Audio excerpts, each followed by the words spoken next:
perfect in knowledge and in good conduct, Sugata, knower of the world, supreme guide of human beings to be tamed, teacher of gods and human beings, to you, the completely and fully awakened one, the endowed transcendent destroyer, the glorious conqueror, the subduer from the Shakya clan, I prostrate, make offerings, and go for refuge.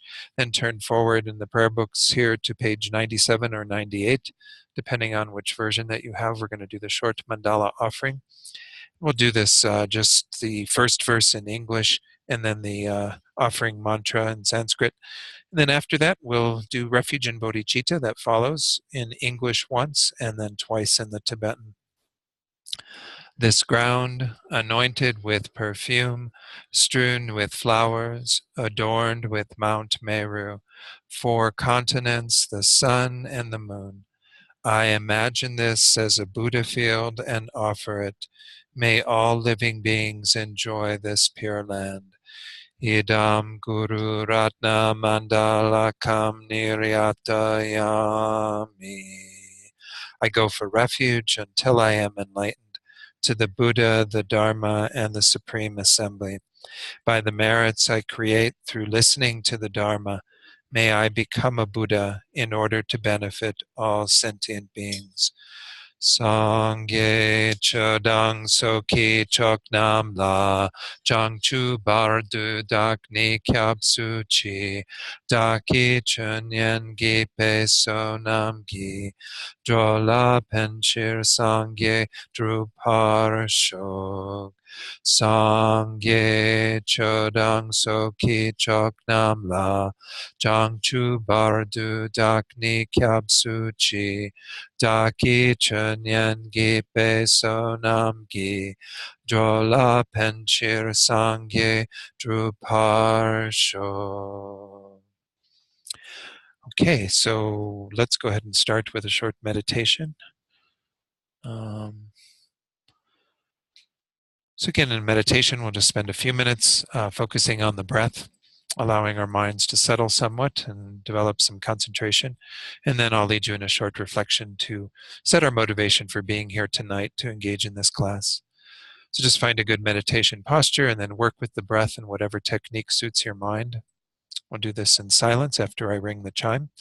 And then again, I'll just do a short reflection for you to generate bodhicitta, so to make the most of this evening that we have together.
So over the weekend here in Santa Fe, when we had Venerable Robina doing the retreat, she emphasized so frequently the need for us to know our own minds, the need for us to be like good gardeners who have identified correctly what are flowers, what are weeds, to be able to uproot the weeds that are not what we want, and to grow and cultivate the flowers that we do want. And the idea, again, that she also emphasized frequently is that we want to become fully purified and fully developed Sangye, a Buddha, having those two components, having completely removed everything that obscures our potential and enhanced everything that is in line with it and that helps us to develop fully. So again, this is what we are always trying to accomplish, and we always want to have that motivation, particularly as we engage in this type of study, looking at minds and mental factors, coming to know clearly what's all happening within our own minds, so we can tend to them very carefully with great awareness. So generate the motivation of bodhicitta that aspires to achieve that goal, thinking that you're here to develop yourself in this way, to completely remove all the obscurations, all the unwholesome factors, and to completely develop everything that is positive, beneficial for both yourself as well as for others. And holding in your heart that idea that you want to do this so you can be of greatest benefit to others, seeing that they are all in the same predicament that we are in, all experiencing an unenlightened existence, and they all have the potential to become fully enlightened. So we're doing this primarily for their benefit. And just hold that awareness in your heart.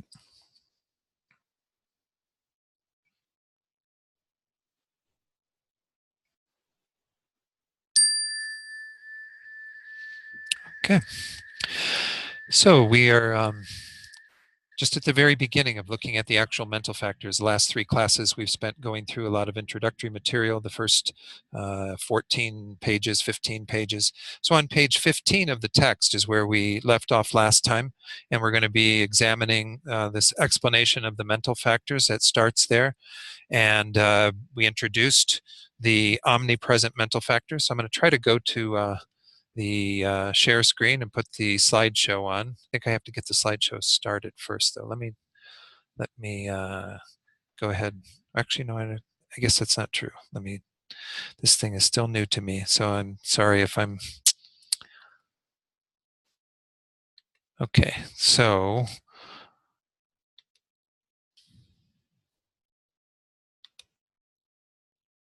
Okay, so is at this point, maybe one of you, Justin, if you could let me know if you're seeing that on your screen, Minds and Mental Factors session 4. Yes, looks good, Don. Looks good. Okay, great. So let's go ahead and take a look. This should be on the screen here too. Yep, it is good. I think we're doing well tonight. So we've got the mental factors, the 51 mental factors that we'll be exploring, divided into 6 groups. The first 5 that we're going to start with are the omnipresent or ever-present mental factors, and I'll talk a little bit more about what's entailed in those in a moment. Then the next 5 are what are called object ascertaining, which are active when we are actually getting at an object, and these are emphasizing some particular things again around our practice. Then we're going to go into the 11 virtuous that are by their very nature virtuous. So if they are present in the mind, they flavor the mind in a virtuous capacity, causing us to then accumulate meritorious karma and so on. The 6 root afflictions will be next, and that is where we get into some of the real intricacies of what's all going on in our minds in a detrimental way, the things that are polluting the mind. Not all of those are by their nature non-virtuous, but they all are problems for us because they keep us out of touch with reality. And then the 20 secondary afflictions or delusions, and those 2 are kind of an extension of what we see in the 6 root, particularly the 3 root of attachment, aversion or anger, and ignorance. Then we have the 4 changeable mental factors, which are called that because they're variable, and by making a particular motivation around them, we can change the flavor of them. We can, of course, change the flavor of all of this by adopting a virtuous or non-virtuous state. But nonetheless, these are changeable because you can actually do that through your motivation. An example, we'll see when we get to these, but an example in advance is regret. You can have regret in a very positive way, where you can say, I regret that I did this negative action, that I yelled at that person, or stole from that person, whatever. You can also have regret in a not so virtuous way, where you regret doing something that was quite wholesome. You regret giving money to somebody who needed it, saying, "Oh, I wish I hadn't given that to them." You become greedy after the fact or whatever. So again, these are just ways that we'll explore those four changeable mental factors. But by bringing kind of a different motivation to them, we can actually change the nature of those. So let's talk a little bit about these omnipresent. These five that we're going to go into now, they accompany or arise with all of our main minds. Now, all is kind of a bit of we have to put a disclaimer on that, because as we're going to see, it's not absolutely all, but it's any time that the mind is active and working on something, these five are going to be there. These are feeling, discrimination, intention, contact, and attention. So we introduced this list last week. We're going to go through each of these individually. But I did want to talk a little bit about how feeling and discrimination, these first two, are part of the five aggregates. So I introduced the five aggregates last week. I've got a slide for that this time. It says there are five aggregates, or skandhas is the term in Sanskrit. The skandha literally means a heap, or kind of an aggregation of stuff, a heap. And so these five heaps or aggregates encompass all conditioned phenomena, everything that is produced. You could say that everything in the world that is produced from causes and conditions can fit into one of these five categories. But on an individual level, they're the basis for the person. This is why we will often talk about, and you'll see even in the explanation around feeling, the first mental factor that we're going to examine, you will see that there's a reference to the contaminated aggregates, meaning the appropriated aggregates, the aggregates that we take from life to life through the force of our karma. And so for an individual level, we're obviously not taking on everything that is conditioned, but we have our own set of conditioned stuff, our form, the various mental factors that are involved that go from life to life, as well as manifest in a particular lifetime. So I want to take just a little bit of a detour here to look at, again, one of the texts that everything that we're studying comes from is Vasubandhu's Abhidharma Kosha. Remember, there was that, and there was also Asanga's Abhisamaya, Abhidharma Samuchaya, I think is the name of that. Anyway, I have a difficulty remembering the name of that text. It's these are the kind of the lower and the upper presentations of phenomenology. Kind of higher knowledge. Abhidharma means higher knowledge. And so there's a commentary that we studied when we looked at Treasury of Knowledge, which is Abhidharma Kosha by Vasubandhu, by the first Dalai Lama named Gendon Drup.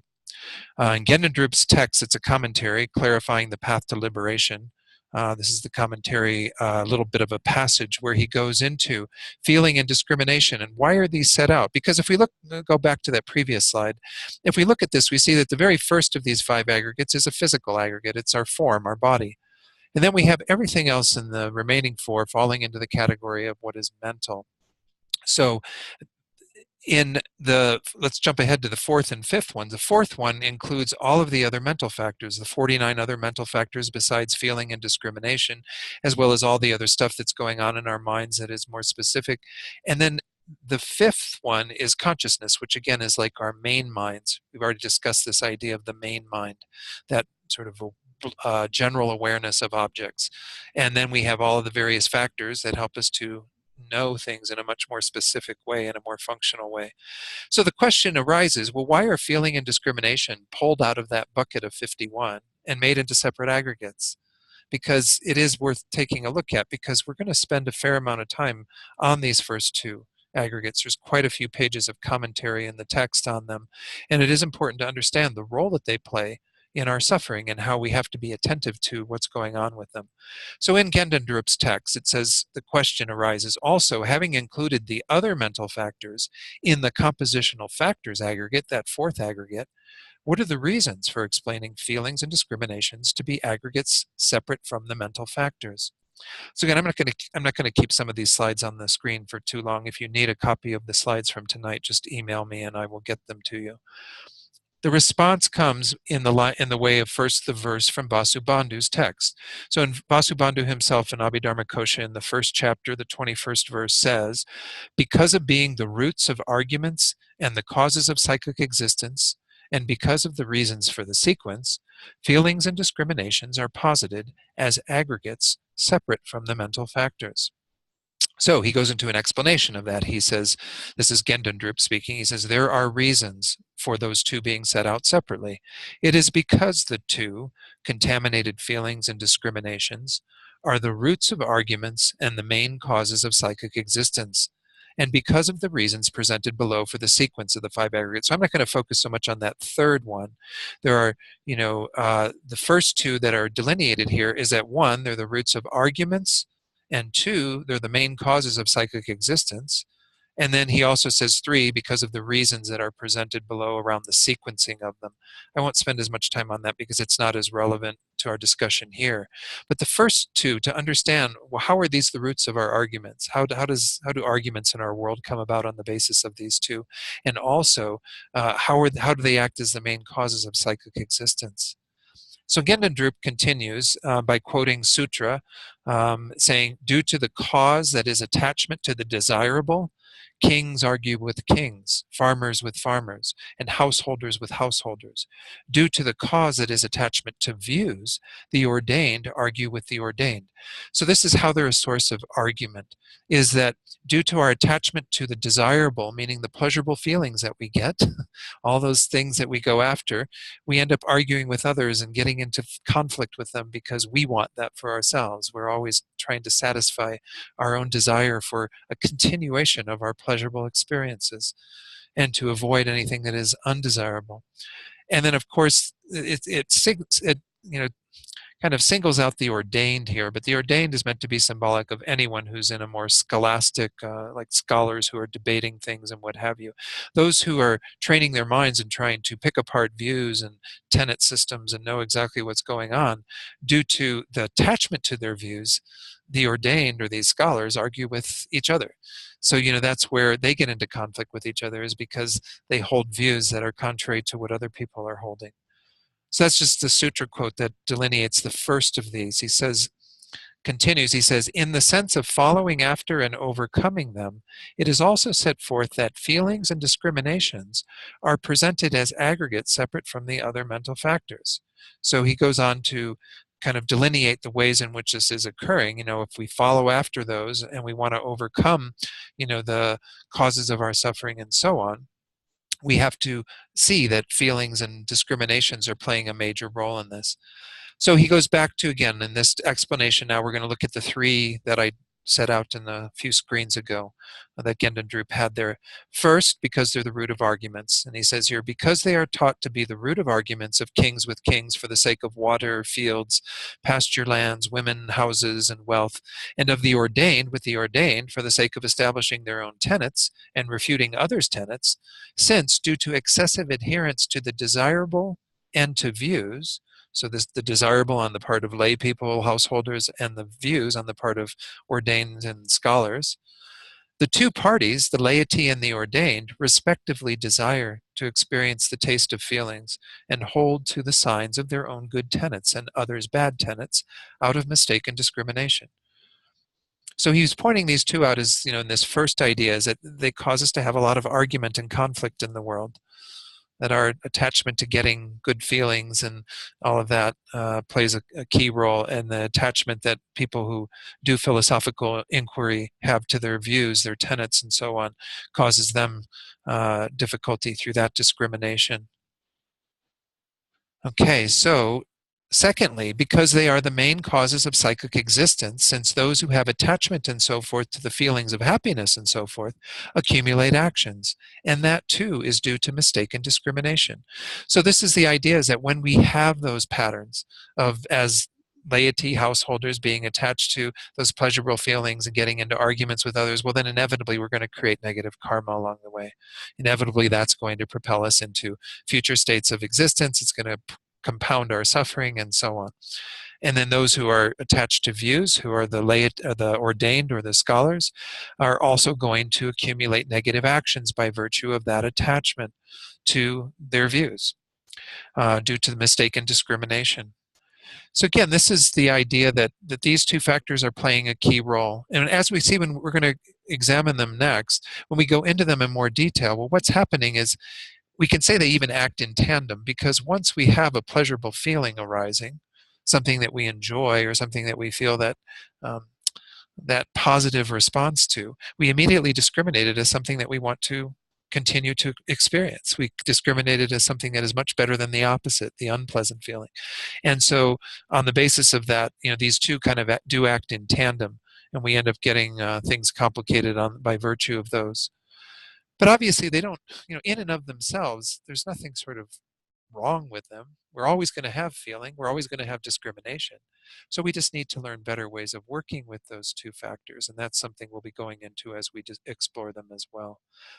As I mentioned, the third one, I'll put it on the screen now. I'm not going to go into in much detail. It says here, because of the reasons explained below that indicate the sequence of the 5 aggregates, such as coarseness and so forth. So Gendendrup was just basically saying, and we can also say that there's some reason why they were delineated in this way, because of the idea of them being coarser, the coarsest one being form, and then feeling is coarse, less coarse, and then discrimination is less coarse, and so on, down to consciousness, which is the subtlest of the 5.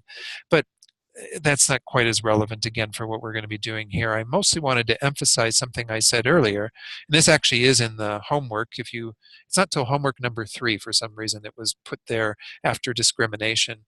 But just know that these are the reasons why these two mental factors are delineated separately in the aggregates, is because feelings, we develop strong attachment to them, particularly, again, householders and so on, and the views that are discriminated as being greater, they're first the source of argument for us. We argue with others on the basis of this, as laity or as ordained scholars and so on. We also see that they're the root of our suffering, that they compound our suffering. They keep us bound in that state. So that's the main gist of that, and that's what we essentially have as the answer to that. I think it's the second question on homework number 3. So I thought I'd present it now before we go into these. Let me talk a little bit more about this idea of omnipresent or ever-present. This is from Geshe Tashi Sering's book that's on your book list, Buddhist Psychology. He says, whether the mind is present for a long time or the briefest moment, these 5 mental factors, again, feeling, discrimination, the intention, contact, and attention, are always involved. Some scholars use the term units in reference to these phenomena. The main mind plus the always present mental factors compose a unit of mind. It's kind of weird to say it that way, but without any of these 5 mental factors, a unit of mind could not function fully. Now, what do we mean by that unit? I'm assuming he's referring to sort of a temporal unit, that you have at you mentioned this before, they use this idea of if you snap, they actually say if a healthy person snaps their fingers, I don't know if you had somebody who's really weak, maybe it would take a lot longer, but if you have somebody who's of good health who snaps their fingers, it's 1/65th of a finger snap. So it's pretty minute, whatever that measurement of time is. Obviously, in the time of the Buddha, they didn't have, these digital clocks with going down to the milliseconds and whatever. So it's probably a pretty small moment of time. How finite that is, don't ask me. I don't know. This is just, again, what we're presented generally in the text. But if we say that's one unit of time, of mind, then we would say that those 5 mental factors are always going to be present in any of those units of mind. Any of those, they kind of go with that experience. They're always a component of that experience. And we'll see that as we go through each of these 5.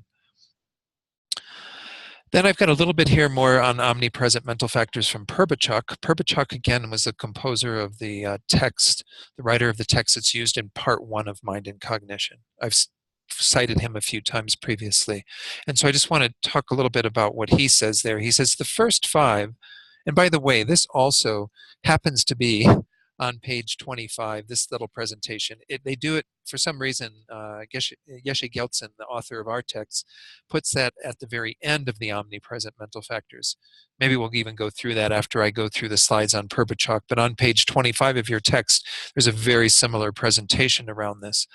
And I think it's nice to kind of get a preview of them by introducing this idea. of what role they play in kind of rounding out our experience in any particular moment. Perbachuk says the first five accompany all minds and thus are explained as omnipresent.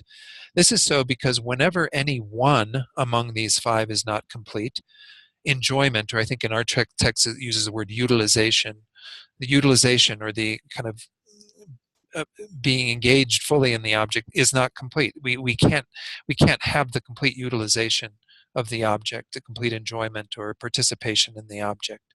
So the very first one, we'll go into feeling very shortly.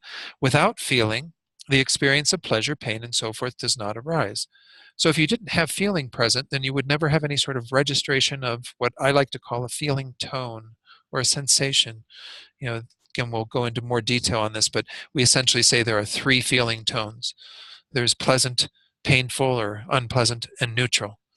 So that's going to register at all times, and we wouldn't be able to experience that if we weren't having our factor of feeling present. The second one, discrimination. Without discrimination, the designation of verbal conventions does not occur. I think our wording on page 25 is a little bit different, but kind of the apprehension of the uncommon signs or the distinguishing characteristics of objects wouldn't occur. It would all be sort of like a sea of indiscriminate stuff if we didn't have discrimination present. Discrimination is what allows you to know this from that, to distinguish different things. And again, we'll go into discrimination. Hopefully we'll get to a bit of discrimination tonight.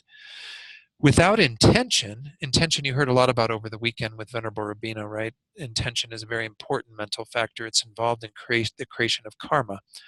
Without intention, the engagement of the object does not occur. It's like we don't actually get directed to particular objects. Now that can work to our detriment, but it can also work to our advantage depending upon what's the propelling force behind that intention. Then the fourth one, mental engagement, or what we call attention in our text. This is in Perbachuk's, it was labeled as mental engagement. Attention is a more specific, refined way of getting to a particular part of what's going on in our field of awareness. Without mental engagement or attention, directing the mind to the object of observation does not occur. So I can say that, there's a general field of awareness that's always sort of there, particularly if I'm talking visually in terms of all of what's appearing to your eyes right now. But what you're paying attention to, what you are actually engaging in a much more close way, observing that object, that wouldn't be able to occur. So intention is the force that moves you there. Attention is what causes you to focus in on a particular aspect. Then, of course, without contact. Now, there's a slightly different order for these, by the way. Contact actually comes forth in our presentation when we get to the actual mental factors and go through them. But without contact, feeling, having pleasurable feelings, painful feelings, and so on, is not generated. Contact makes it sound like it's like if I were to put my hand on my other hand, like making physical contact. But it really is what happens when the mind experiences that aggregation of things coming together, which can happen through physical touch. It can happen through hearing, through smelling, tasting, seeing. It also happens when the mental consciousness comes in contact with its particular object. So it's the mental component that's involved when those things aggregate, when that is actually brought in, and we'll explore that in more detail. But you have to have contact with the object to have a feeling arise. Otherwise the feeling wouldn't be there. If you can imagine a piece of sandpaper, and if you were to, not come into contact with it, you would never get the unpleasant sensation, the unpleasant feeling, without the contact actually occurring. As much as you look at it, you might be able to assume that, but the actual sensation for it to occur wouldn't happen until you have contact with it. Contact, again, is a mental factor, though. It's not the physical thing of us making contact with that sandpaper with our hand, for example. Yeah, Stephen?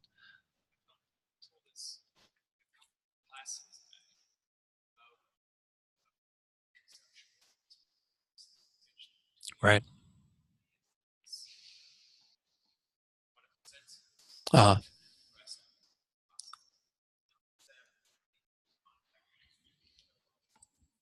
right.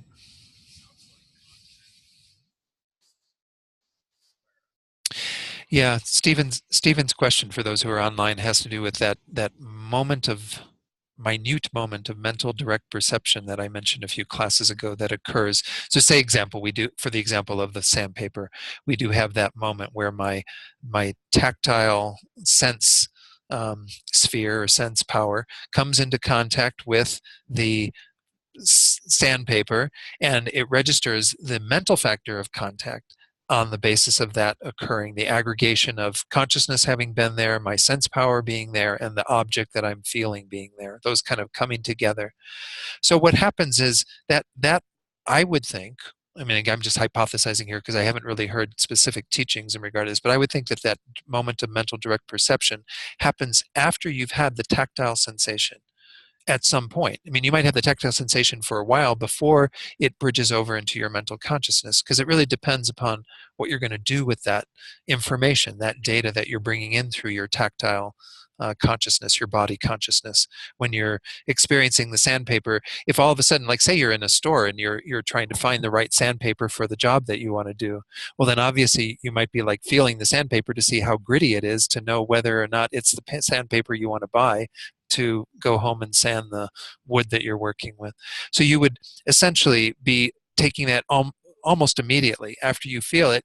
It would have that bridge of that direct mental perception, and then it would have the conceptual awareness of it and start working with a mental image of that roughness or smoothness of that sandpaper, and begin to compare it to, oh well, this one is grittier than the other one, and I think this is the one that I need. It's about the right level of, grit, size of grit, and what have you, to do the job that I want it to do.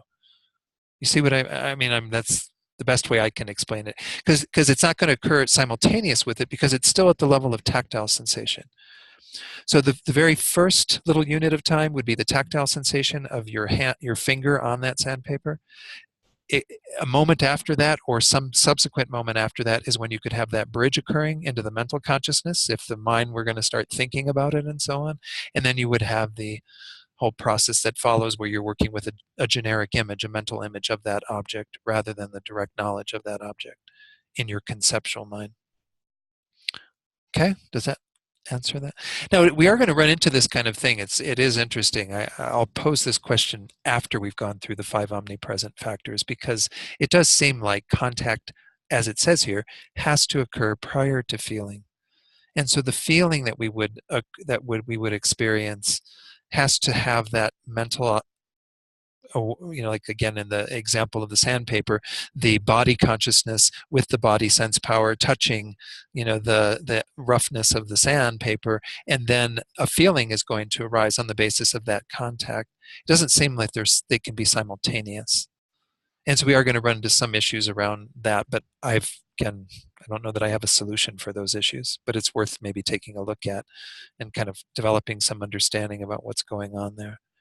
So contact is not the physical contact that we're talking about, but rather the mind at that moment, or in the space of that aggregation of those things coming together. And you'll get more explanation on this when we get to contact. We haven't even gotten to these factors yet. So any questions on this idea? Let's go through page 25, and we'll do it again maybe when we get to the end of this, just to see if there's any questions when we get to page 25 after our discussion of the 5 omnipresent. But it says there at the very top of page 25, what is the reason for calling these 5 mental factors, feeling and so forth, omnipresent? They are so called because they are mental factors that accompany all minds. Furthermore, if any of the 5 omnipresent mental factors are missing, then the utilization of an object will not be complete. If feeling is absent, there will be no experience, which again we saw in our slide. It was the idea that there wouldn't be sort of a recognition of what is pleasant, what is painful, and so on, that experience. Then if discrimination is absent, then there will be no apprehension of the uncommon signs of the object. The idea that we saw in our slide was the designation of verbal conventions. Well, that's an extension of our discrimination. Discrimination isn't conceptual, but it allows for the conceptual delineation of what is what to occur. So if my discrimination wasn't there with my eye consciousness that could discriminate the difference between certain colors, then I wouldn't be able to designate those colors, give verbal designation to those colors, because they're not designated from their own side. They're not designated inherently. Yellow doesn't have the name yellow adhering to it. It's a designation we give to that particular hue. And then we'd give the label blue to a blue hue and so on. If intention is absent, our text says, then the mind will not be directed to an object, will not engage in it. Then the fourth one, if attention is absent, then the mind will not be focused on a particular object of observation. It won't be able to get to kind of a more direct, specific part of our field of awareness. And then without contact, if contact is absent, then there will be no support for feeling, because it does act as a support for feeling to be registered. All right, let's go forward. What I think might be best to do tonight, if there is a question that comes up that needs to be addressed in the context of what I'm going through, we'll do that. But if we can, maybe we'll hold off on the questions till just about 8 o'clock or so, and then we'll go open it up to questions. So there's a little bit more from Perbichak. It says, however, it is not definite that these omnipresent mental factors must exist manifestly at all times, because at times such as the occasion of the subtle mind of death, or the time of just having made the connection to one's next rebirth, or when absorbed in an equipoise of cessation, some of these feelings and so forth merely engage their object in a dormant manner. This just means that we do have much subtler states of mind where they won't be as manifest. When we talk about the subtle mind of death, obviously this is the mind of clear light that manifests as you go through that whole process. It doesn't seem that, again, because of what's going on with that mind and the subtle nature of it, that you're going to have as clear of a cognizance of those being operative. So they'll be there in a kind of dormant manner. But nonetheless, we can still make the generalization that these are omnipresent, because anytime that the mind is actively engaging in something, they are going to be there. So let's go ahead and take a look then at the first. We're going to go back in the text. We're going to go back to page 15, and at the very bottom is the first of these mental factors that are omnipresent: feeling. So actually, let's go through the text for a little bit, and then I'm going to show a few slides in regard to what Perbichak says and a few other things from Geshe Rabtin. So it says there, the entity of feeling is just as it has been taught in the Compendium of Knowledge. This is a Sangha's text. This is the higher Abhidharma text. The question is raised, what is the defining characteristic of feeling? The response is, it has the characteristic of experience. Through the entity of experience, it experiences individually the fruitional results of virtuous and non-virtuous actions. So it's kind of interesting. We were talking earlier about why feeling was delineated as one of the aggregates. It's because it is a key player in terms of being the ripening of our past actions, and of course causing us to accumulate future results through our present actions. So we're going to see this in more detail as we go through this. Let me go ahead now actually and show the slides then from Perbichak. This is a very similar definition, and by the way, in Perbichak, that text from Mind and Cognition Part 1, there's not many more definitions of the mental factors. The presentation of mental factors is so brief in that text, so we probably won't be seeing many more passages from Perbichak. The definition that was given in that text is, for feeling, a knower that is distinguished by being that which experiences. So it's really playing a pretty key role, because how we define so many of our experiences is on the basis of this feeling tone.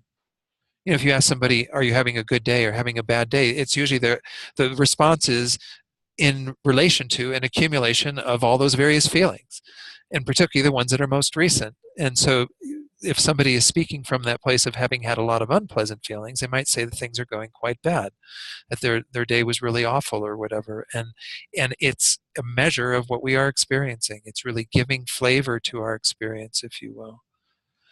So Geshe Rabtin says a bit about this and does relate it to karma. We'll see that in the next few slides. But he starts off by giving a definition. He says, feeling is defined as a distinct cognition that is an experience of either pleasure, pain, or indifference. Sometimes we'll call that a neutral feeling, rather than indifference. Indifference is kind of, I guess it does happen, but it's just sort of neutral. And if you think about your day, you actually do have quite a few moments of neutral feeling, unless you're somebody who's living in chronic pain, or maybe someone on heroin all day would be experiencing pleasure all the time, or at least most of the time. But anyway, the idea here is that indifference or neutrality is a key part of our day as well. And we tend to be quite indifferent to what's going on at those times. We don't have any strong generation of any particular response. He goes on to say, that is a state, for indifference, a state that is neither pleasurable or painful. Pleasure and pain are not the objects of feeling. They are the feeling of the experience itself. So we can't say that the mental factor feeling has those as objects. It usually has something else as an object. We talked about the similarity of the mental factors with the main mind, that they have the same object, the same basis. So if we talk about that sandpaper again, you might have that sandpaper that is the object of my tactile consciousness and my tactile sense power, body sense power. And then you would have a feeling arising on the basis of that. The feeling is the actual mental factor feeling of some pain if it's a really abrasive surface, or if you were dealing with something that is quite soft and delightful to touch, then you would have the pleasurable feeling. Or if it's quite neutral, like you're all sitting on chairs, cushions right now, you probably have developed a sort of neutral feeling around where you have contact with the cushion. Maybe it's painful. I hope it's not painful yet. We haven't been going that long, but what we mean by this is that this is the actual mental factor, is that experience. So we are always registering something. If you plotted your day, it would be kind of interesting if you had some way of registering that, of what goes on, and the fluctuations of that, and how much time you spend in the neutral area, and then you go up to the pleasant, and then you go down to the painful or whatever. So Geshe Repton continues. He says, thus they are the nature of consciousness and arise in dependence upon the mind's coming into contact with its various objects. As I mentioned earlier, contact always precedes feeling. We have to have that moment, that mental kind of, again, it's hard to find words to talk about it, but that space in which the aggregation occurs and the mental awareness of that aggregation, things coming together of the object, the awareness, and the sense power. That will be the basis, that contact, for the feeling that comes on, because contact already has some delineation of whether it's pleasant, unpleasant, or neutral. And then it registers as an actual feeling, as the experience of that object. So feeling is therefore the inherent quality of experience present in every mental state.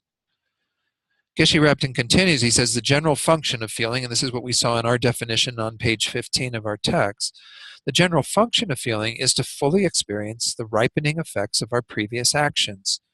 Its specific function is that of leading to the reactions of attachment, hatred, and this is Stephen Batchelor's term for ignorance, bewilderment, is used in that text. So this once more points out the role that feelings play in regard to complicating our existence. We are going to have them all the time, and they arise on the basis of our past actions or previous actions. So we get particular pleasant sensations because we've had virtuous karma in the past that ripens into that. We have non-virtuous actions we've done in the past that ripen into painful, and we have the sort of neutral karma we've created that creates these neutral feelings, these indifferent feelings. But the reactions that we have on the basis of those is what keeps us bound up in cyclic existence, that we have strong attachment arising when we get pleasurable experiences. We have hatred or anger, aversion arising when we have the unpleasant feelings. And then we have bewilderment or ignorance when we have neutral feelings, just kind of a dulling out of the mind and not really seeing things in a sharp or clear way. So to continue just a couple more slides, as soon as a pleasurable feeling occurs, sentient beings have a tendency to become desirous of maintaining and repeating such experiences. Thus, attachment and longing arise. Again, can relate it to our own experience, hopefully, can really see how this is what's at play. But when painful feelings occur, the tendency is the complete opposite. A strong desire to be free from them develops, and aversion or anger is induced. Then finally, the third one, when indifference or a neutral feeling is experienced, the mind tends to become dull and unclear, thus leading to a state of confusion and bewilderment. These habitual reactions, Geshe-Rabten says, the reactions to our feelings constitute one of the basic elements in the process of samsaric existence, and as long as they remain uncontrolled, we shall continue to be propelled into unsatisfactory states of existence. To counteract these innate tendencies, the Buddha taught a form of meditation called close placement of mindfulness on the feelings. This isn't in our text, but this is one of what are called the four close placements of mindfulness. We went into those in the text we studied here on chapter 4 of Ornament of Clear Realizations, Maitreya's text, the Abhisamayalankara. And so the four close placements of mindfulness are a wonderful technique to focus on body, feelings, mind, and phenomena, and to increase your awareness of what's all going on in our day-to-day awareness of things. And in the second one, in regard to feelings, the idea is to become very in tune to what is going on at the feeling level so that one stops the habitual reactions of attachment to pleasant feelings, the aversion towards the unpleasant, the dulling out towards the neutral ones. So Geshe-Rabten concludes, and we'll go back to our text in just a moment then, by means of this practice, one develops a firm and lucid awareness of whatever feeling arises in the mind, and then learns to intelligently respond to the experience instead of blindly reacting to it. Okay, so let me go out of this share, go back to the screen. And now we're going to go through actually, let's hold on questions. Like I said earlier, let's just see if we can get through a bit more of the text. So we finished through the bottom of page 15. Let's go to the top of page 16 of our text. Geshe Gelsen says, here, that which is experienced by feeling is taught to be a fruition. This is taught for the purpose of making known that all feelings that arise within us, whether pleasant or suffering, are solely the fruitional result of actions, karma. And so again, this is the fundamental teaching. Venerable Rabbeinu just spent the whole weekend talking about understanding karma, right? And so we see that what we do in terms of our past actions creates, through its ripening, an experience. And we can essentially call that experience something pleasant, neutral, or unpleasant.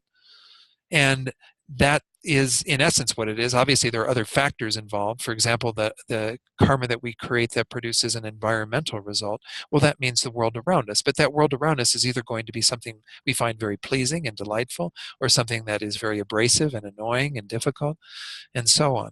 So this is the whole idea, is that we want to become aware of all of that so that we can use our wisdom and intelligence to not keep doing the same things that exacerbate our suffering, that produce more unpleasant feelings, and of course just our whole getting caught up in samsara that we have by virtue of our attachment that arises in regard to the pleasant feelings and so on. So there's a little quote here from Lama Tsongkhapa. This is the great exposition of the stages of the path, the Lamrim Chenmo, that's being quoted. It says here, the manner in which actions are definite is as follows. Regardless of whether we are ordinary beings or superiors, all happiness in the aspect of pleasant feelings, even as slight as that produced in dependence on a cool breeze when one is born in hell, arises from virtuous actions accumulated in the past. Happiness cannot arise from a non-virtuous action. Also, all suffering in the aspect of painful feelings, even as slight as that produced in the mental continuum of a foe destroyer, arises from non-virtue accumulated in the past. Suffering cannot arise from a virtuous action. So this is in the context of the first of the four general characteristics of karma that are usually set out. I don't know the Venerable Rabbeinu actually taught on these real specifically over the weekend, but she alluded to them frequently in terms of things she was saying. But essentially, the very first one is that karma is definite or certain. And what this means is that you only get the results that are in alignment with what you created.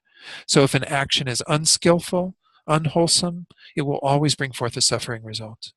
If it is something that is beneficial, wholesome, virtuous, then it will only bring forth a result of happiness. So the feelings that we get are directly an indicator of what we've done in the past. So if we have a pleasant feeling arising, then it is absolutely due to having created virtuous karma in the past. If we have an unpleasant experience, then it's definitely the product of our non-virtue that we've done in the past.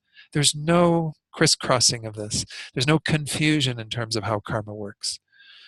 Now, she pointed this out over the weekend, that you might have these sorts of pleasurable experiences that seem to arise on the basis of doing something non-virtuous. That doesn't mean that that non-virtuous action has some ripening into a pleasant experience. The pleasant experience that you have at the moment, the feelings you have at the moment, are a product of your past actions and are related to what you've done that's virtuous. What you're doing in the present, though, if you're gaining those pleasurable experience or feelings by doing something non-virtuous, you're really enjoying, stealing from somebody or what have you, or enjoying what you got from stealing from somebody. That act of stealing and continuing to hold on to somebody's possessions is only going to result in your future suffering, your future unpleasant feelings. So it's never confused. In the moment, it might look confused because we have layers of karma that's happening. We have the karma we're creating, the karma that's ripening, and of course, that's all subject to change. But nonetheless, we have to delineate that there's a definiteness, a certainty to karma. That's one of the very first of the four general characteristics. So this is the context where Lama Tsongkhapa is setting that forth. And then he quotes from the Precious Garland. This is a text by Nagarjuna. Stanza 121 says, "From non-virtue comes all sufferings, and likewise all bad migrations. From virtue comes all happy migrations, and the happiness within all rebirths." So this is the sort of fundamental law of karma, is that it's always operating at that level. Tsongkhapa concludes saying, "Therefore, happiness and suffering neither arise without cause, nor arise from discordant causes, such as the fundamental nature, which is taught in the Samkhya tradition, which was actually is still an active religious spiritual tradition in India now. They say there's this thing called the fundamental nature that all things arise from. So that's the causal component that's involved in their explanation of feeling. Ishvara is a creator, that is talked about, again, there's a footnote on on these factors that are, it's on that page. You can read through that. But the idea is that you can't point to something outside of your own actions that creates these results for you. You are the creator of those results. Rather, he says, in general, happiness and suffering come from virtuous and non-virtuous actions, respectively, and even the various instances of happiness and suffering arise individually, without even the slightest mix-up from the various instances of these two types of actions. Hence, gaining certainty regarding this definiteness or infallibility of actions and their results is known as the correct view of all Buddhists, and is praised as the foundation of all wholesome qualities. So we see how important it is that be a fundamental principle of karma. Otherwise, no matter how much virtuous action we engaged in, it wouldn't bring about necessarily a result of happiness and benefit to ourselves and to others. It would always be subject to some possibility that it would result in a suffering feeling. And on the other hand, things that we did that were non-virtuous could somehow create something that would be a product of happiness, as rather than only suffering, as this law sets out. So we do have to gain some conviction about how that works. As I said, sometimes it may seem like there's a mix-up or confusion in the moment because we have lots of layers of things that are occurring.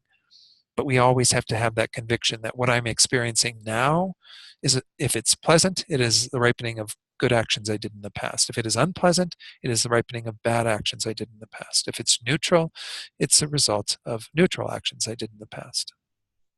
They don't really talk, and Venerable Bean even mentioned this weekend, you don't really talk so much about neutral actions and neutral feelings, even because they are something that maybe is not as integral to our situation. But as we saw here, even those do produce a state of indifference and dullness. And so we do have to be aware that those are occurring and to try to make all of our moments virtuous. This was something, again, that Venerable Rabina highlighted this weekend, was needing to infuse as much as we can all of our moments of every day with bodhicitta, with positive attitudes, and so on. Then whatever we experience in terms of those feelings will have a much more positive result from them, because we'll unite that reaction or response with bodhicitta. So now, just to point out that definition and so on is in your homework for the number 2, if you do want to kind of go back and review what we're covering tonight. This also is going to be in the homework. When feelings are divided, there are the 3. We've discussed these before: pleasant, suffering, and neutral feelings. Then on the top of page 17, furthermore, it is just as it has been said in a discussion of the five aggregates. This is a text by Vasubandhu, I believe. It says the question is put forth, what is feeling? The response is given, it is the three types of experience: pleasant, suffering, and that which is neither suffering nor pleasant, the neutral.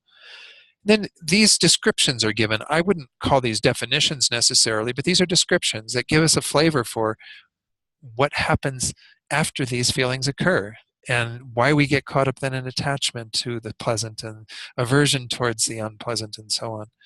Pleasant feeling is that which, when it ceases, you wish to meet with again, right? So you have that initial registration of a pleasant feeling, and it's like, ooh, I want more of that.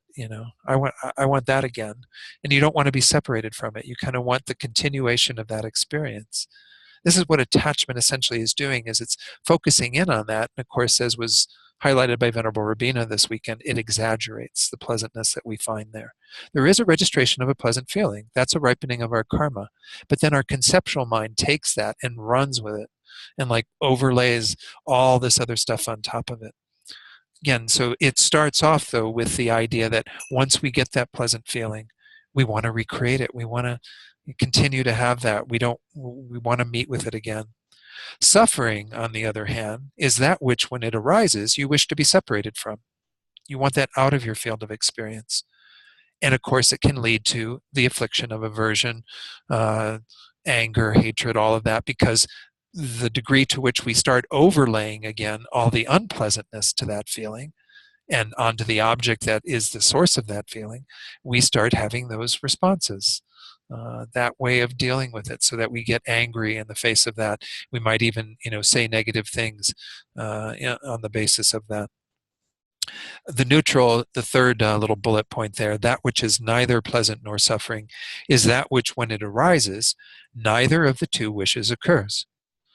So if we think about it, this is kind of true, right? With a lot of our neutral experiences, when we have neutral feelings, we don't really have a strong sense of, I want to experience that again. I want to meet with it again. We don't have a strong sense of, I want to be pushed away from that. We just sort of coast.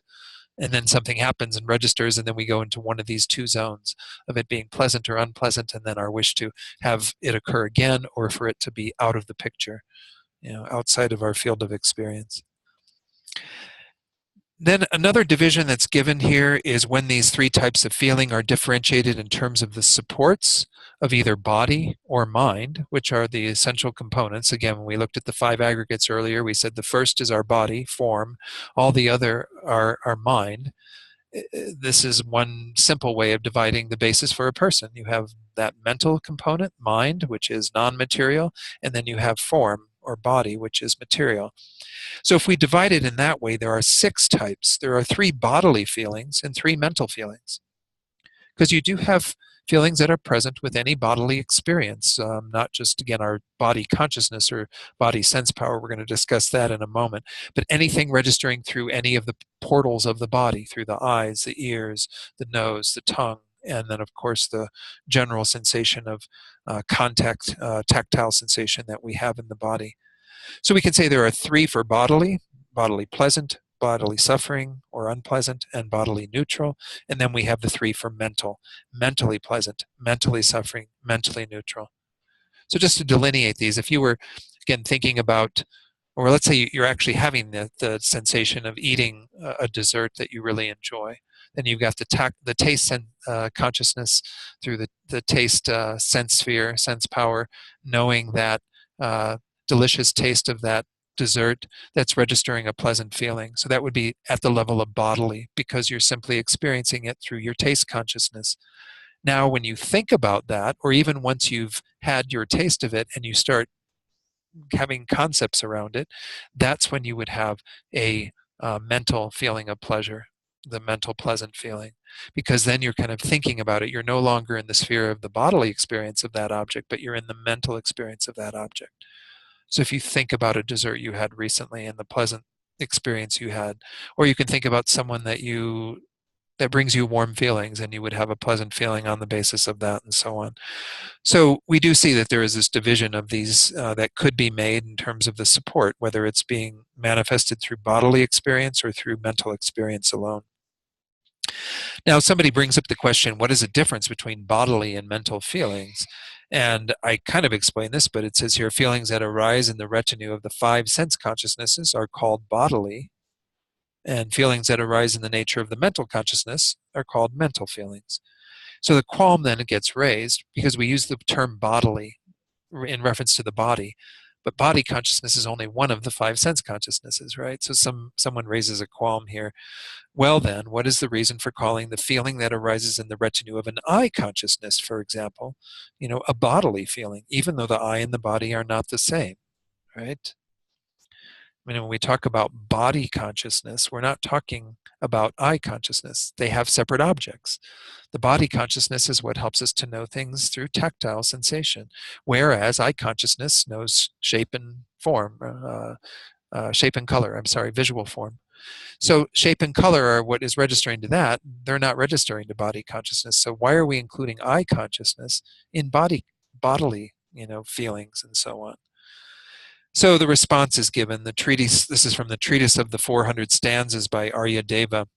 And this is a very famous couple of lines that's actually used to show a different thing about ignorance. But it uses the analogy of just as the body sense power pervades the body, likewise ignorance abides in all. What it's saying is that the body sense power does, in fact, pervade the entire body. Not that you have absolute ability to feel every tactile sensation in all parts of your body. Your hair, of course, doesn't have any ability, or your fingernails and so on, the ends of your fingernails. But in essence, we can say that this ability for the body to experience things pervades throughout the body, even into the eyes, because you can feel when you touch on your eye, the sensation of that. So it's used in this context or in the context of Aryadeva's text, usually to talk about how ignorance pervades all of the delusions. But they use it here to say, well, but we can say that eye consciousness, nose consciousness, tongue consciousness, ear consciousness, all of these are pervaded within body consciousness in a sense, because the body sense power does pervade the entire body. Anyway, this is the answer that's given. Just as it has been said above, our text says at the bottom of page 17, the body sense power pervades one's entire body, from the crown down to the soles of the feet. Thus, any feeling arising in the retinue of the other four sense consciousnesses, such as the eye consciousness, ear, nose, tongue, is also called a bodily feeling, because it's all encompassed within the body. So we can still say eye consciousness is different from body consciousness, but nonetheless it's pervaded by the body sense power, because it's a part of the body. Our eyes are not something completely separate from the body. Makes sense, right?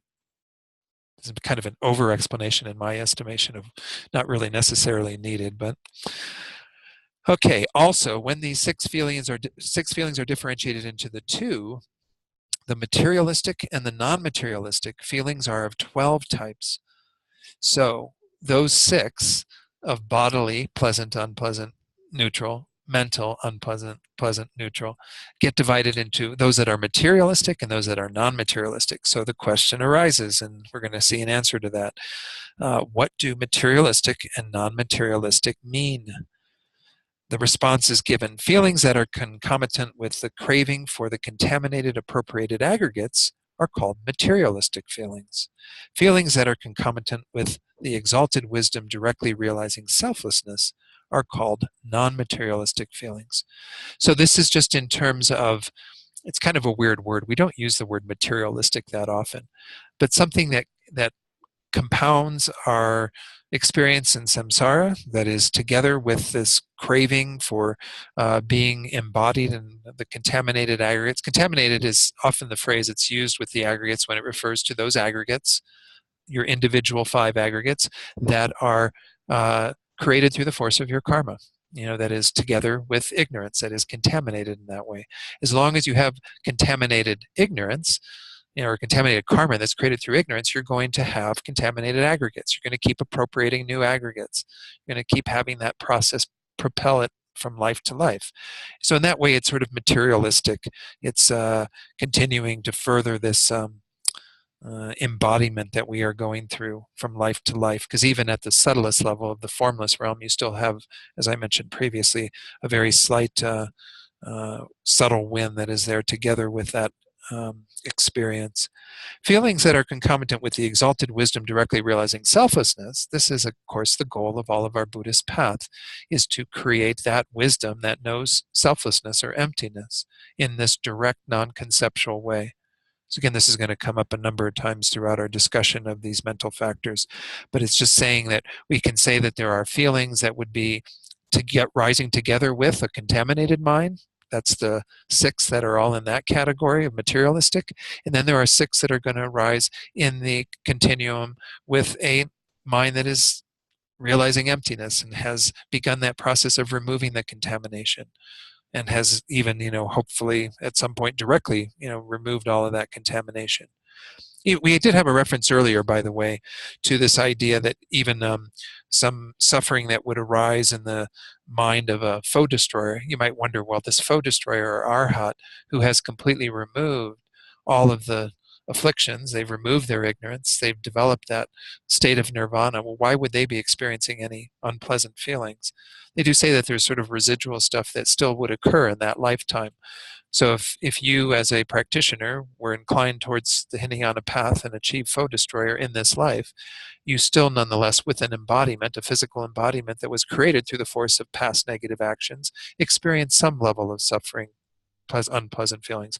But it wouldn't register in terms of any kind of mental anguish over that, because you've removed all the afflictions, all the delusions, you've removed all of the ignorance that would not be looking at those in a correct way.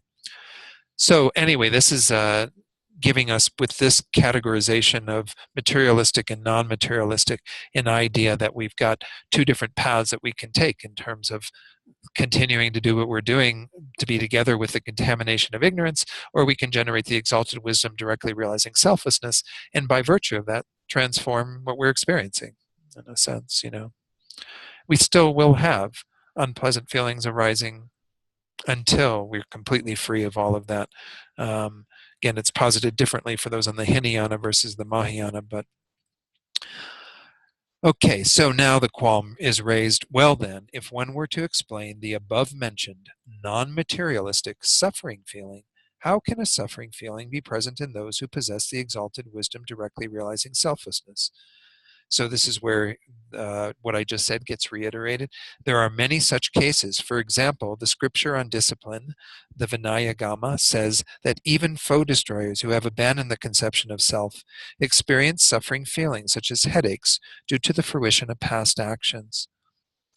Venerable George Chernoff, when he taught on this in his commentary, he said that there's even in the stories of the Buddha, examples where the Buddha would have like a thorn in his foot and show some noticeable discomfort on the basis of that. But he actually said, and I think, again, this is the Mahayana perspective, that is actually not quite the exact same thing, because we would say that a Buddha has transcended all of that suffering and is merely showing the aspect of that. And so the beings who were around him, his retinue, who watched him, with this thorn in his foot and experienced the pain and discomfort of that. I think it was shortly before he died, he ate something that appeared to be poison or whatever, and so there was a sign of that from the side of the people who were all watching it, but that doesn't mean that that's what was going on in the experience of a Buddha. We hold this view in this tradition in particular around our gurus. If we see our gurus as manifestations of Buddhas, well then when someone like Lama Zopa Rinpoche has what appears to us as a stroke, which is what happened in April of 2011, I think it was, well then we have a tendency to think, oh, Lama Zopa's going through this experience of a stroke and so on. But if that's really an enlightened being, there's no suffering on the side of Lama Zopa Rinpoche. This is just an appearance. It's our karmic appearance. So he did point out, and I think it's worth mentioning here, that is a slightly different thing when we talk about Buddhas. Those who are only foe destroyers, though, who have only removed their own afflictions, they haven't yet removed the obscurations to omniscience to become a Buddha and so on. They would still have some ripening of that in that lifetime where they achieve that result until they discard this body. We often in the lower tenets, they talk about that being nirvana, with remainder versus without remainder. Gets defined in different tenet systems differently, but generally they say you have a remainder when you still have the aggregates. You still have a body that you created through the force of contaminated karma. And then when that gets discarded at death, you would no longer experience any of the ripening of all that because there's no basis for it any longer. So this is what's being pointed out here, is that you do have some ability to experience suffering feelings, even in the state of foe destroyer, before you've exited and left samsara behind, if you will. Now there's another presentation of divisions of feelings. And by the way, most of this is not on the homework. There's really no more on feelings that's covered in the homework. It's well worth kind of going through this nonetheless, though, just to get an appreciation for how feeling can be looked at. There's feelings divided by way of their supports. And in this case, there would be 6. The number 6, of course, tying into our 6 consciousnesses that we talked about, our 6 main minds that are experiencing in their own way their objects. Remember, we did have that one slide that showed them having a particular support and experiencing particular objects. So we have first the feeling arising from contact upon the aggregation of a visible form. That's the object of eye consciousness. An eye sense power, which is what empowers you to know that visible form of shape and color, and an eye consciousness being present, so that then you would have that all operating in tandem to produce any type of feeling. So it would be any of the 3. And of course you can, divide, as it says after this, further these 6 are each divided into the 3, pleasant, suffering, and neutral, giving 18 types of feeling. And he says they're fearing wordiness. If I were to describe in detail their individual identities, I shall leave them out, but we can extend that, Any of these 6 that we go through, we'll go through them all really briefly, can be divided into 3 types of feeling. But this is the general category of any feeling arising from contact upon the second one, and an aggregation of a sound, an ear sense power, and an ear consciousness. And then you have of an odor, a nose sense power, and a nose consciousness. And then you have a taste, a tongue sense power, and a tongue consciousness. A tactile object, a body sense power, and a body consciousness. And then finally the feeling arising from contact upon the aggregation of a phenomenon, because once more, for the mental consciousness, all phenomena are the objects of that. Anything that can be known, anything that can be established as existing, can be an object of the mental consciousness. Not that it all is at the moment, otherwise we'd be omniscient. But they all are perspective, is that the right word? Anyway, they're all potential objects of the mental consciousness. All right.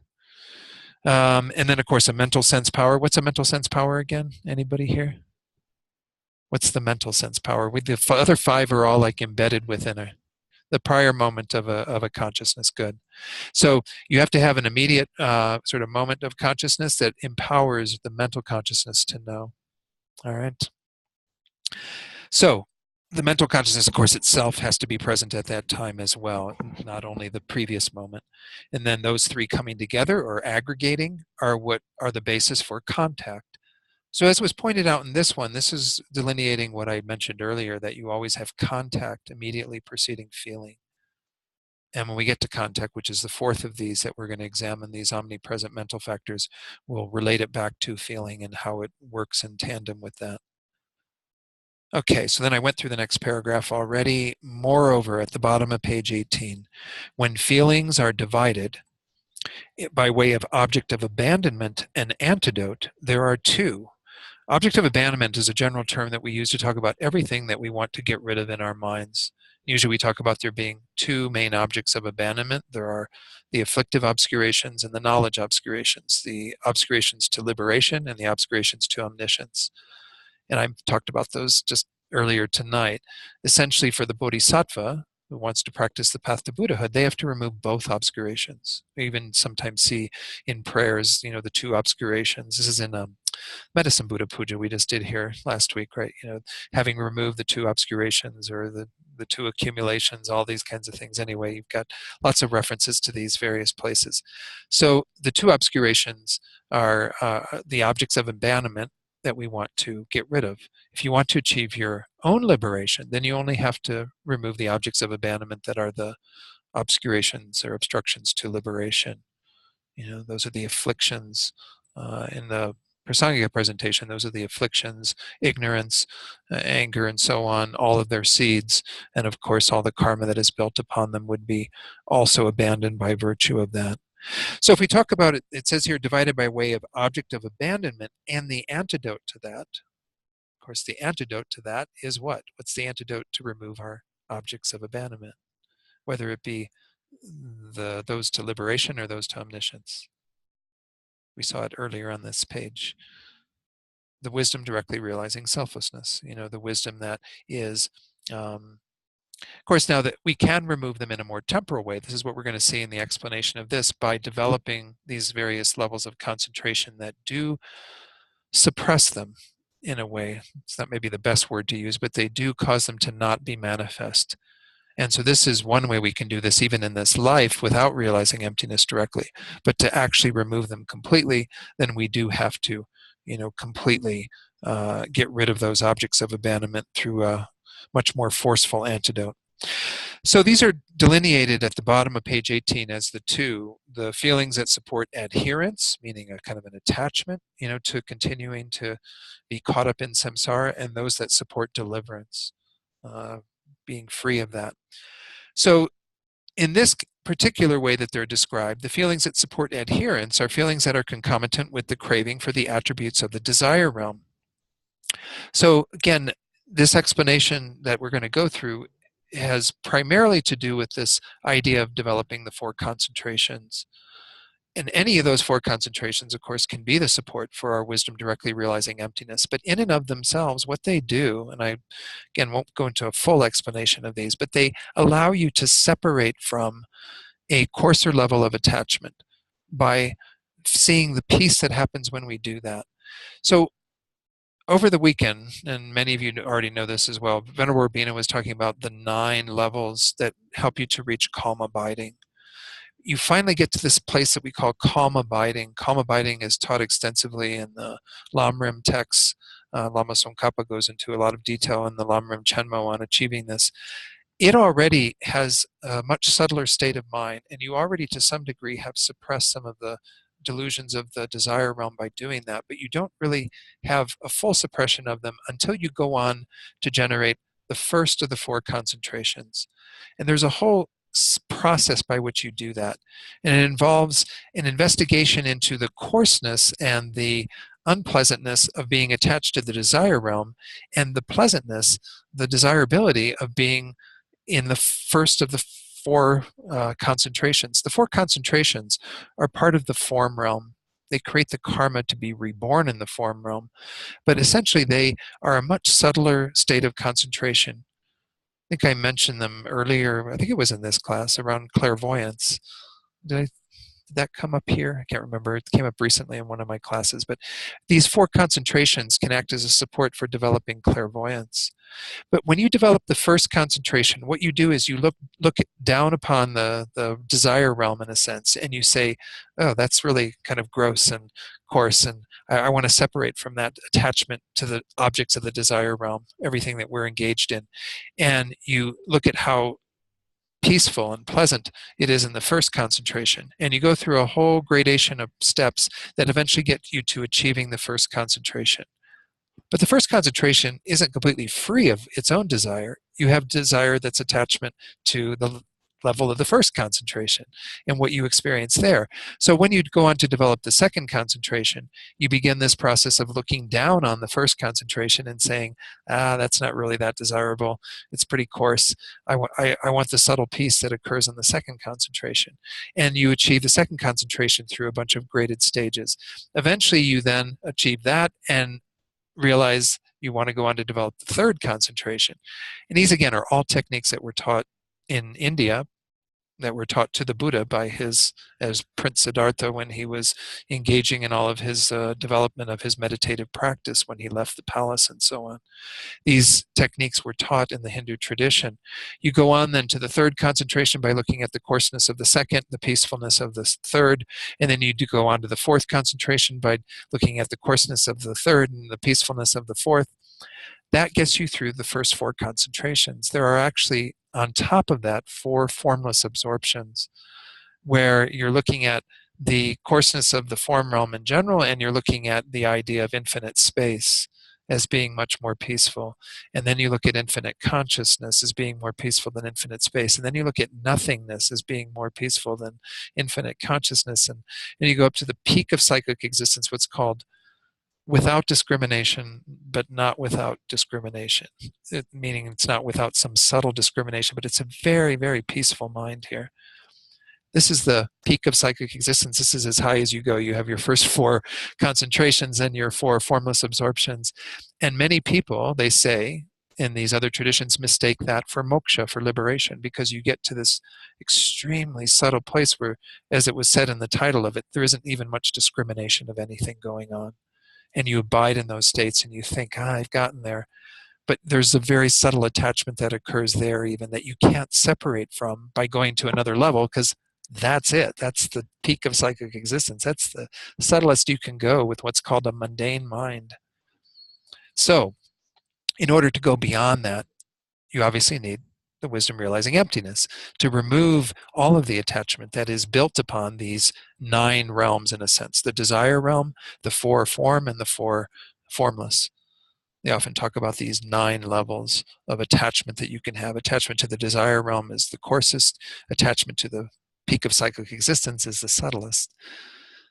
But you can get to these extremely subtle states, and nonetheless, you won't find any real, true liberation through doing that.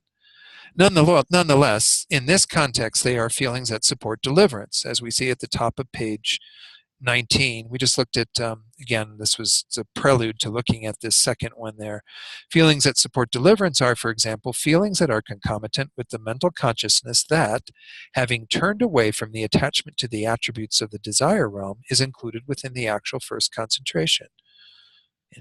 So this is one example, but we can say everything that follows from that, all of the continuing steps to develop the second concentration, third, fourth. And again, they are useful to know. And in Abhisamayalankara, the text we studied in the master's program, they say that bodhisattvas actually generate these and have the ability to go in and out of them and kind of move into various levels of mind by virtue of their acuity with their concentration, their meditation. But again, the most important thing for a bodhisattva is to use that as a basis for generating the wisdom realizing emptiness. And generally, it's said that one of the 4 concentrations would be the support for that. The 4th is actually said to be the best support for that. And that's just another teaching. But anyway, the idea here is that in this context, even though, as I mentioned earlier, the way that we would achieve true deliverance, complete deliverance, complete removal of all the objects of abandonment, is by the wisdom realizing emptiness. This is a helpful step on the process to actually begin to suppress our coarser levels of attachment, so that then when we get to removing them, we already have a very powerful mind to do that by virtue of this mental acuity that you develop through the concentrations and so on. So you would still have feelings present with some of these minds. Once you get to a form realm state of mind, you don't have unpleasant feelings arising. It's kind of interesting. Like in the form realm itself, there are no suffering feelings. In the formless realm, there are no suffering feelings. And then various ones, they delineate certain feelings that are or not present of the other 2. But nonetheless, you would still have some feelings that would be present all the way up to the peak of psychic existence, as subtle as that is. And those feelings, in this context, are feelings that support deliverance. Whereas feelings that support adherence are what we're having right now in the desire realm, wherever we're at in the desire realm, the human realm, the animal realm, the God realm, demigod realm, what have you. Okay, so I went a little bit after 8:12, and I didn't get quite done with what I wanted to, but that's good enough for tonight. Let's see if there's any questions in these last few minutes. I'm not sure if everybody, I had to unmute a few people, sorry. I mean mute a few people. I'd have to unmute you if you're online and you're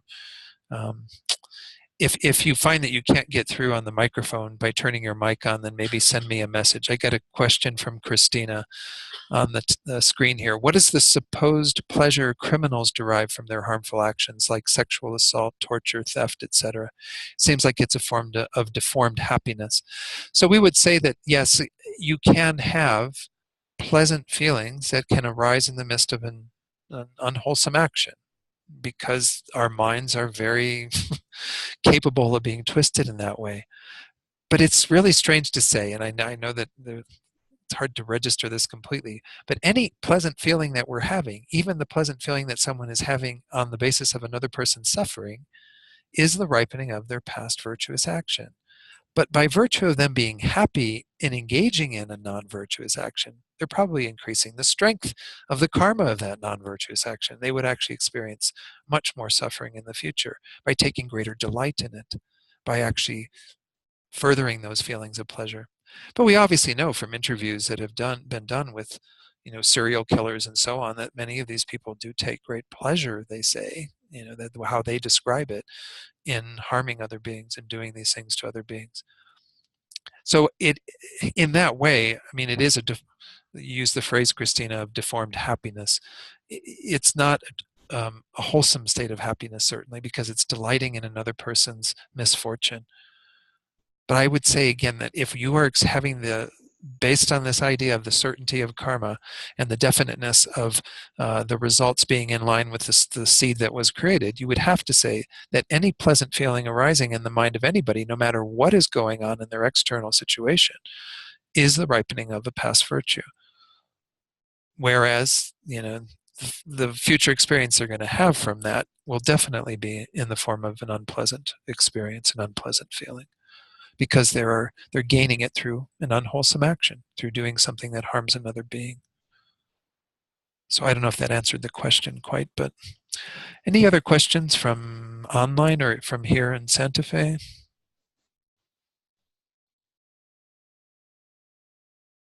No questions here. Any questions in Denver? Oh, there's from Rachel. Does neutral feeling which arises wanting neither of the other two lead to ignorance, following the pattern of the other two leading to attachment and aversion? So I would say yes, to some degree. It's not that it becomes a direct cause of our ignorance, because if at the moment, I mean, if we talk about, you have to delineate, well, what ignorance are we talking about too?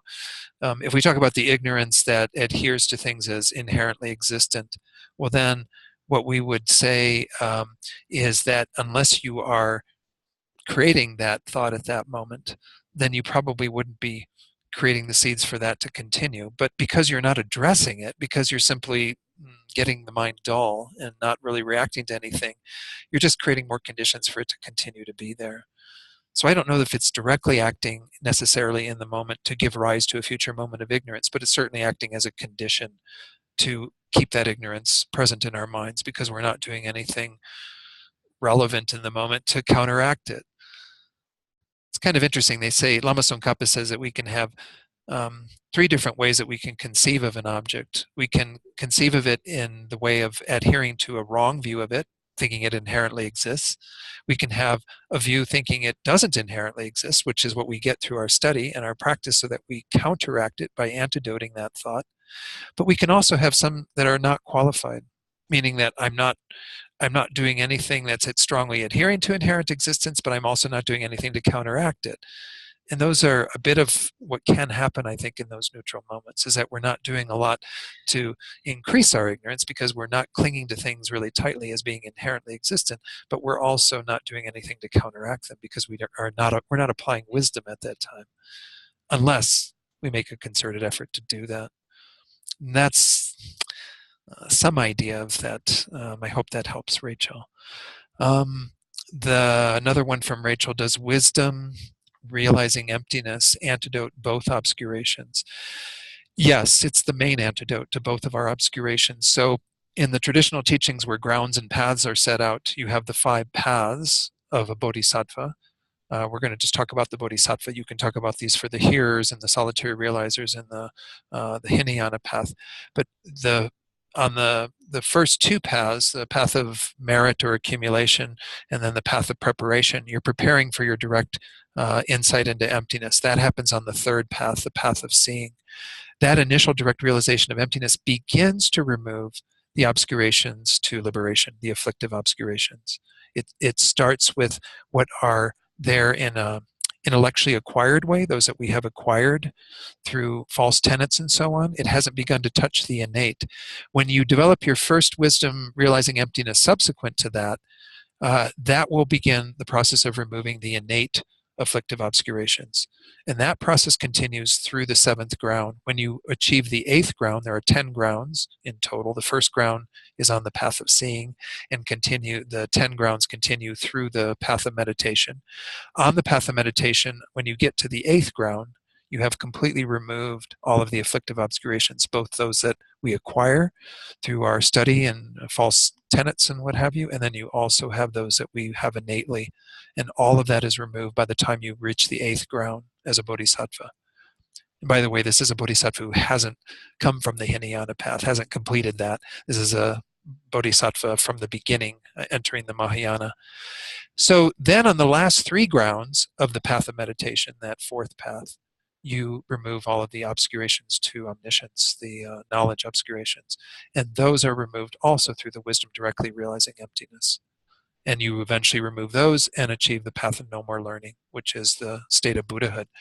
Well, it's not to say that there's nothing else involved in this. Your wisdom realizing emptiness is what acts as the immediate antidote in the moment. But if you don't have the requisite merit behind it, which they say over the course of this entire 5 paths, you have to accumulate 3 great countless eons worth of merit. The first one is on the first 2 paths. The next eon is on the path of seeing through the 7th ground of the path of meditation. And then the last 3 grounds of the path of meditation, the 8th, 9th, and 10th, are where you have to accumulate your 3rd great countless eon of merit. This is the sutra presentation of this. So you would have to have a requisite merit accumulation that acts as like the fuel in the tank to help that antidote that level of the obscurations.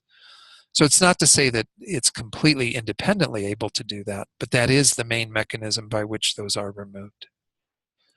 Okay, so the follow-up question is bodhicitta also an antidote in this then? Absolutely, in the sense that if you don't have bodhicitta present from the very beginning, which is what gets you to enter the path of merit or path of accumulation, this uncontrived bodhicitta, spontaneous bodhicitta, then you could never accumulate any of the merit that's together with that would act as that. But it's more of an indirect part of the process, not the direct one. Because if we go to the Hinayanists, the hearers and solitary realizers, they have those 5 paths as well. And they don't have bodhicitta because they haven't developed that. They're not on the Mahayana path. And they are capable of generating their requisite merit, which is a whole lot less than this. I think it's for the solitary realizers, it's something like 100 eons. And for the hearers, it's only like a few lifetimes or something. It's really quite minimal. And so they would have that accumulation on the basis of renunciation. How they enter the path, the very first one is through uncontrived renunciation. And then they generate the same wisdom realizing emptiness, and they remove all the afflictive obscurations, those to liberation. And then on the path of no more learning, they've achieved nirvana. But they haven't touched the obscurations to omniscience because they haven't developed bodhicitta. So bodhicitta acts primarily as the force by which the bodhisattvas can remove the obscurations to omniscience. But nonetheless, you are accumulating merit throughout the path with bodhicitta that acts as the fuel in the tank to do the whole work, all the processes, and to achieve the 6 perfections and so on. Okay. So I think I got the questions. And I got some good feedback from folks. There's another question from Christina. Where does intuition fall in this? Some cultures call intuition the 6th sense. And it was kind of interesting. Venerable Rabina touched on intuition this weekend a little bit. Maybe I'll save that question for a later point, especially since it's already 8:22. I don't want to go too late. But intuition isn't really one of the mental factors. You might have some sort of seeds in your mind that give you some deeper awareness that can be their resultant. This is at least the way Venerable Rabina seemed to be describing it this weekend, that might help you to have some intuition to know what to do or not to do or what's going on in particular situations. But intuition, I'd say we have to be really tricky on this, because intuition, if we simply say, well, follow your intuitions, well, we don't know that our intuitions are always coming from wisdom. So we might, do things that are really contrary to that. So anyway, we'll maybe explore this as we go through this course, but it's not really something that is discussed that overtly in this text, or even in Buddhist studies that I've seen. Intuition is not a word that's thrown around that much. On the other hand, things like clairvoyance, which I think is, again, what I heard Venerable Rabino relating it to, was if you have clairvoyance you've achieved in past lives and so on, it might be giving you particular wisdom that you can draw from, because all of it's there. I mean, Buddhism says, again, all of what's registering in any of these moments is kind of there and accessible at the deepest level. But we're obscured to it because we just don't have that capability yet. But when you achieve Buddhahood, it's all there. Everything, every mental moment, everything that happened is all there. And all the wisdom of knowing everyone else's mental moments is there. So you've got an amazing wealth of stuff that you can access at that point. And you don't need a computer to process it for you. You just immediately know it and immediately act in accord with it. But for most of us, because we're still so veiled with obscuration and ignorance, it's kind of hard to know if what we're paying attention to in terms of intuition is really something, again, coming from wisdom or coming from delusion. So I don't know. That's about all I can say. Let's do some prayers. And if you do have further questions, again, feel free to send them to me by email, and maybe I can address them at the beginning of the next class. Next week when we resume, we'll just wrap up feelings in terms of this last little bit that's on page 19, and we will go on to discrimination and so on. Again, these are being recorded, these sessions, and I do have a YouTube channel that I've set up where they're being posted. And if anyone needs the link to that, you can probably go in and just do a search on YouTube for my name, and you'll get a bunch of different videos, but you'll see some of them around the mental factors. And if you go there, those are all posted under my channel. So you just go to my channel and you can access class 2, class 3, and then I'll post class 4 soon. So, all right, let's go ahead and go to page 235 of the prayer books. Those of you who are online, again, these are the first 2 prayers that we normally do here at TNL at the end of a class. And let's recite those with the thoughts of what we've done here tonight, bringing about the greatest possible benefit for both ourselves and others. Due to the merits of these virtuous actions, may I quickly attain the state of a Guru Buddha and lead all living beings without exception into that enlightened state. May the supreme jewel bodhicitta that has not arisen arise and grow, and may that which has arisen not diminish but increase more and more. Page 244. We'll do the 2 prayers that are for the long lives of His Holiness and Lama Zopa. As we recite these prayers, think that we're creating the cause for all spiritual guides to have good health and long lives, and for us and others to never be parted from perfect guides in all our lifetimes. In the land encircled by snow mountains, you are the source of all happiness and good. All-powerful Chenrezig Tenzin Gyatso, please remain until samsara ends. You who uphold the subduer's moral way, who serve as the bountiful bearer of all, sustaining, preserving, and spreading Manjunath's victorious doctrine, who masterfully accomplish magnificent prayers, honoring the 3 jewels, Savior of myself and others, your disciples, please, please live long. Then finally, just make your own personal dedications for those that you're holding in your heart right now, whether there are people who are experiencing obstacles to their well-being or illness, or who are dying or who have died.